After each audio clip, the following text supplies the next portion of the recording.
warahmatullahi wabarakatuh. Selamat pagi, selamat siang, selamat sore, dan selamat malam. Salam sejahtera untuk kita semua. Baik, ini adalah pertemuan pertama kita untuk mata kuliah database lanjut.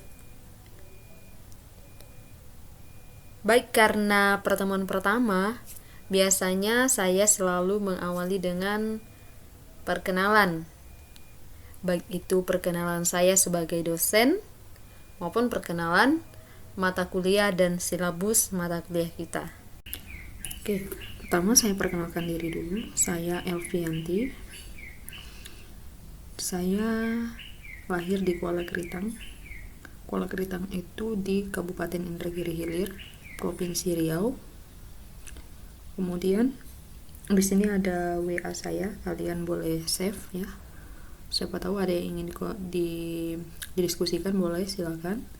Kemudian alamat email saya. Nah, alamat email saya ini nanti kalau ada tugas yang perlu dikerjakan oleh online, nih dikirim ke alamat email saya yang ini ya. Oke. Kemudian untuk semester ini saya mengampu 3 mata kuliah. Di antaranya ada database lanjut ya. Khusus kelas ini belajar database lanjut. Kemudian ada pemrograman database 1. Kemudian ada data mining ya. Untuk semester ini. Oke. Nah, kita lanjut ke perkenalan mata kuliah. Basis data lanjut ya. Basis data lanjut ini adalah mata kuliah yang kelanjutan daripada mata kuliah basis data pada semester sebelumnya. Saya rasa teman-teman sudah belajar ya basis data di semester sebelumnya. Kemudian kalau secara global, basis data lanjut ini mempelajari bagaimana kita mendesain basis data dan membangun basis data ya. Mendesain, merancang, dan membangun basis data. Tuh ya, secara globalnya ya. Oke. Kemudian inilah kira-kira silabus yang akan kita pelajari kurang lebih 16 kali pertemuan ke depan.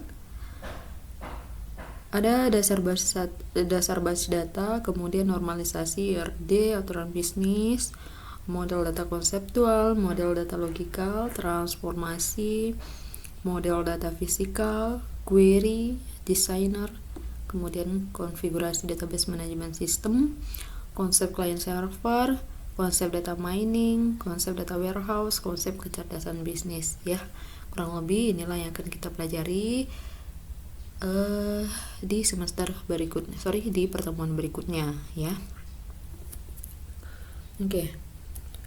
Nah, software labor yang kita gunakan di sini adalah MySQL Server ya, SQL Server versi 2010 ke atas. Nah, kalau yang saya gunakan adalah SQL Server 2014 ya. Nanti saya akan upload di Edmodo ya, silakan teman-teman download kemudian install ya. Kemudian apa lagi? SQL Server Management Studio, Visual Studio ya. Ini ada Visual Studio versi 2010 ke atas dengan bahasa pemrograman C. Yang saya gunakan di sini 2017 ya. Yang saya gunakan adalah 2017. Nah, nanti saya akan upload juga di Edmodo ya. Silakan kalian download. Oke. Nah, untuk presentasi penilaian. Nah, di sini tugas poinnya 30% ya, dan tugas itu pun saya bagi menjadi 3. Ada individu, tugas kelompok, dan tugas akhir semester. Jadi setiap tugas yang saya berikan, saya harap kalian kumpul semuanya ya, dikumpul semuanya, jangan sampai ada yang kececeran karena ini poinnya lumayan besar loh ya, lumayan besar. Kemudian untuk kuis ya, kuis ini 20%. Nah, kuis ini biasanya saya adakan sebelum UTS ya, sebelum UTS. Jadi pertemuan sebelum UTS. Kalau UTS 25% ya, itu UTS-nya 25% dan UAS-nya 25% juga. Jadi 30 tambah 20 50, 25 50 50 100 ya. Oke. Nah, masuk ke aturan perkuliahan. Saya rasa setiap dosen memiliki aturan perkuliahan masing-masing ya. Dan pastinya berbeda-beda. Oke. Nah, untuk saya batas toleransi keterlambatan 15 menit saya berikan kepada kalian ya. Jadi jika melebihi daripada 15 menit kalian boleh masuk tapi tidak boleh absen ya. Setuju dong ya? Setuju ya? Oke. Kemudian mahasiswa mengikuti kegiatan belajar mengajar tatap muka itu minimal 75%. Berarti kalau di bawah 75% kalian tidak boleh ikut UAS. Itu aturan kampus ya. Itu aturan kampus. Jadi kalau misalkan absen, hanya boleh absen itu maksimal 4 kali ya. 4 kali tidak absen, maksudnya tidak masuk ya. 4 kali tidak masuk. Kemudian jika membawa makanan di kelas, dibagikan ke kiri, ke kanan, ke depan, dan ke belakang sampai makanan itu habis ya. Artinya kalian tidak diperkenankan untuk membawa makanan dalam kelas, apalagi makannya saat kelas berlangsung ya, itu tidak boleh.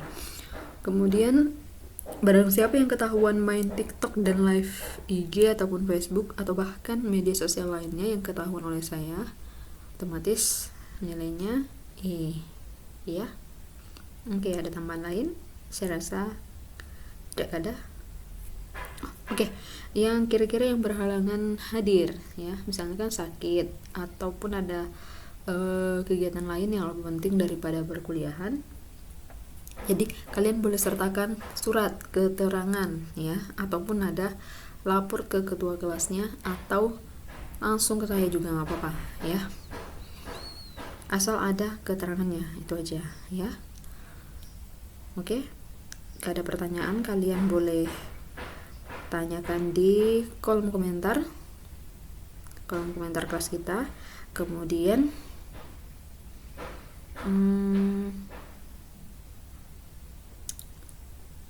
untuk minggu depan